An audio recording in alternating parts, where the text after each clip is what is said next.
Madam, ये सवाल ये है कि अगर संविधान में इक्वालिटी है, संविधान में फ्रीडम ऑफ रिलीजन है, फ्रीडम ऑफ एक्सप्रेशन है, फ्रीडम ऑफ कॉन्शियंस है, आप प्रैक्टिकली देख लीजिए कि कल जब लड़कियां अगर जाना चाहेंगी तो बोलेंगे हिजाब पहनकर नहीं आ सकती, मगर सिंदूर लगाकर आ सकती है, मंगलसूत्र पहनकर आ सकती हैं, कड़ा पहनकर आ सकते हैं, कई डिस्क्रिमिनेशन नहीं है। और आखिरी बात मैडम, भारत सरकार ने यह डेटा दिया है कि कर्नाटका और तेलंगाना ऐसे स्टेट्स हैं जहां पर मुस्लिम बच्चियां हिंदू बेटियों के बराबर स्कूल्स को जा रही हैं। समझिए तो सही इस बात को कि वो पढ़ना चाह रही हैं, वो यूनिफॉर्म के खिलाफ नहीं है। क्यों यूनिफॉर्म को मसला बनाया जा रहा है और क्यों स्कूल को तुलना दी जा रही है आर्मी से, जेल से और गुरुकुल से? ये कौन सा क्वालिफाइड स्पेसिस है बताइए हमको आप। हाई कोर्ट ने तो एक नया जूरिस्प्रूडेंस क्रिएट कर दिया क्वालिफाइड स्पेसिस के नाम पर। सर, कुछ बच्चे ऐसे हैं जो एग्जाम नहीं दे रही हैं, घर वापस जा रही हैं, वो कह रही हैं कि हम हिजाब पहनेंगे चाहे हम पढ़ाई छोड़ दें।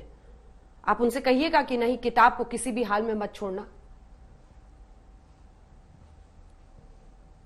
किसने क्रिएट किया यह माहौल? बीजेपी ने क्रिएट किया ना।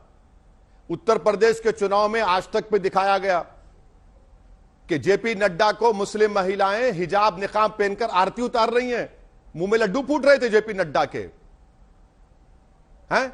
और फिर मोदी जी की रैली में हिजाब निकाब पहनकर महिला बैठे, मोदी जी बोल रहे हैं देखिए मैंने मुस्लिम महिलाओं को यह किया।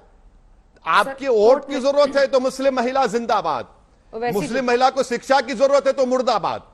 ये कौन सी डिप्लिसिटी है, ये कौन सी हिपोक्रेसी है बीजेपी की? कोर्ट ने, ये तो पॉलिटिकल आंसर हो गया। अरे मैडम, लेकिन इसका एक सोशल एस्पेक्ट है। मैं आपसे फिर पूछ रही हूँ सर, आपकी बात लोग सुनते हैं, आपकी बात लोग सुनते हैं। हम जितनी देर बहस किए हैं हम जितनी देर बहस कहेंगे कि किताब मत छोड़ो, आपको लीगली पॉइंट बता दिए हैं। हाँ, अब तो कोर्ट का फैसला वहां पर है। जब तक सुप्रीम कोर्ट में ये बच्चियां नहीं जाती हैं, सुप्रीम कोर्ट से फैसला नहीं पलटा जाता है, तब तक बैन रहेगा। ऐसे में आप बच्चों से कहेंगे कि आप एग्जाम दीजिए, किताब मत छोड़िए। सर, मैं उन बच्चियों से कहूंगा कि देश के प्रधानमंत्री नरेंद्र मोदी ने 2014 में पार्लियामेंट में कहा था कि मैं एक हाथ में मुसलमानों को कुरान दूंगा, एक हाथ में कंप्यूटर दूंगा। वही कुरान की सूरह अहज़ाब की आयत ये कह रही है कि मुस्लिम महिलाएं हिजाब करें, निकाब पहने, चादर करें। मैं ये कहूंगा कि देश के प्रधानमंत्री ने कहा था कि एक हाथ में कुरान, एक हाथ में कंप्यूटर, और वो देश के प्रधानमंत्री की सरकार और वो खुद बदल चुके हैं। वो कुरान को कह रहे कुरान छोड़ दो, कुरान छोड़ दो और एक कल्चर को अडॉप्ट करो। मेरा कल्चर, संविधान मुझे प्रोटेक्शन देता है, राइट टू कल्चर एक फंडामेंटल राइट है, मैं उस पर चलूंगा। मैं हरगिज यहां इस प्रोग्राम में बैठकर उन बच्चों को लेक्चर नहीं दूंगा। वो काबिल हैं, वो जानती हैं कि राइट टू कॉन्शियस एक फंडामेंटल राइट है, वो उसके मुताबिक अपना फैसला लेंगी और उनका जो फैसला है वो संविधान के लिहाज से सही फैसला है। आखिरी सवाल ओवैसी साहब, चूंकि आप इतने दिनों के बाद उत्तर प्रदेश के चुनाव के बाद बातचीत हो रही है, बताया जा रहा है कि 7 सीटों पर मुरादाबाद, अरे मैडम आखिरी सवाल, नहीं सुनिए, समाजवादी पार्टी का काम, एक मिनट, ये क्या मतलब? अरे सुनिए, ये क्या बात है? आखिरी सवाल क्या हम पे फिर से गोलियां चलने वाली हैं? ऐसा मत कहिए कि दोबारा हम आपको बुलाएंगे, ऐसा बोलिए। आखिरी बार क्या मतलब मैडम? नहीं सर, क्या हमारे मौत का परवाना आने वाला है? अरे क्या मैडम, ऐसा मत बोलिए।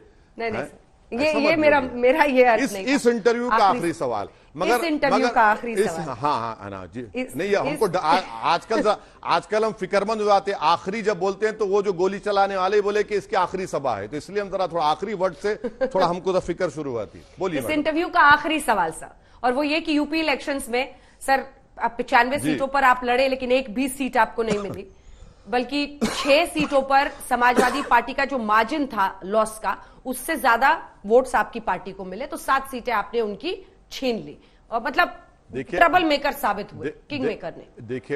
देखिए सुनिए मैडम, मैं अंजना ओम कश्यप से ये उम्मीद नहीं कर रहा था कि वो व्हाट्सएप यूनिवर्सिटी को यकीन करेंगे। हरगिज नहीं है, वो झूठ बोल रहे हैं।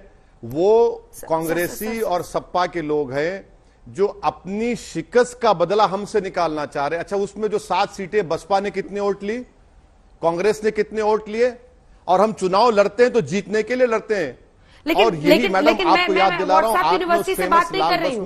सुनिए सुनिए एक सेकंड सर, क्योंकि आपने इतना बड़ा आरोप लगाया है। सुन- मुरादाबाद नगर, मुरादाबाद मैं- नगर सीट, सर बिना फैक्ट्स के मैं बात नहीं करती हूँ। जहां पर बीजेपी के जो रितेश कुमार गुप्ता, उनको मिला 1,48,384 वोट।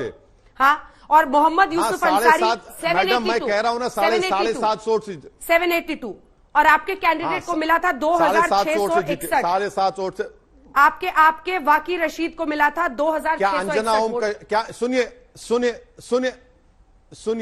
क्या अंजना ओम कश्यप कष्ट करेंगी देश को बताने के लिए कि बसपा और कांग्रेस ने कितने वोट लिए? मैं जानता हूं कि लैला के दीवाने सब हैं, मगर ये तो बताइए बसपा और कांग्रेस ने कितने वोट लिए? नहीं बताएंगे हमको याद। अच्छा, और एक बात, आखिरी बात, आपने लाल बस में हमको बिठाकर मुरादाबाद में कहा था कि आप चुनाव के लिए देखकर ये मसले को उठा रहे हैं। आज हम बैठे हैं आपके सामने, अगर चुनाव के लिए होता तो हम नहीं आते आपके पास, हम इस मसले को नहीं उठाते। उस वक्त भी हमने आपसे कहा था, आज भी कह रहे हैं, हम संविधान में जो फंडामेंटल राइट्स है उसकी बात कर रहे हैं। और जिनको मुसलमानों ने वोट लिया वो क्यों गूंगे बने बैठे हैं आज? उस वक्त भी गूंगे बने बैठे थे, आज भी गूंगे बने बैठे हैं। तो मुसलमानों को मालूम हो गया कि उनको कौन ठग रहा है।